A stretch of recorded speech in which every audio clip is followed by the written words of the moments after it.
IPL 2025-এর সম্পূর্ণ schedule ঘোষণা করল বিসিসিআই। প্রথম ম্যাচে মুখোমুখি হবে চ্যাম্পিয়ন কেকেআরের বিরুদ্ধে আরসিবি। গ্রুপ লিগের শেষ ম্যাচে মুখোমুখি হবে এলএসজি ও এসআরএস। ফরম্যাট একই থাকবে যেটা আইপিএলে থাকে। 10টি টিম একটি ট্রফির জন্য লড়াই করবে। বন্ধুরা, আইপিএলে আপনার প্রিয় টিম কোনটি কমেন্টের মাধ্যমে জানাতে পারেন। আপনারা চ্যানেলে নতুন হলে চ্যানেলটি সাবস্ক্রাইব করুন, ভিডিওটি লাইক ও শেয়ার করুন। 22শে মার্চ থেকে শুরু হবে আইপিএল এবং শেষ হবে 25শে মে আইপিএল এর মেগা ফাইনাল দিয়ে। 65 দিন চলবে আইপিএল।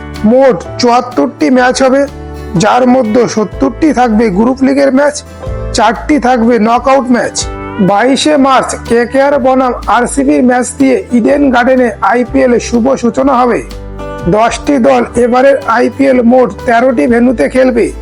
10টি শহরের নিয়মিত ভেন্যুর পাশাপাশি গুয়াহাটি এবং ধর্মশালায় এবারের আইপিএল খেলা হবে।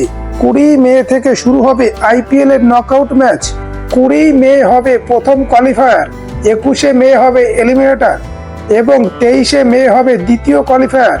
25শে মে কলকাতার ইডেন গার্ডেনে হবে আইপিএল 2025-এর মেগা ফাইনাল।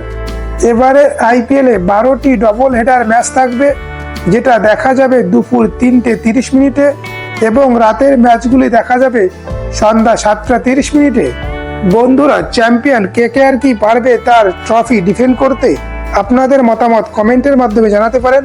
আপনারা চ্যানেলে নতুন হলে চ্যানেলটি সাবস্ক্রাইব করুন, ভিডিওটি লাইক ও শেয়ার করুন। ধন্যবাদ।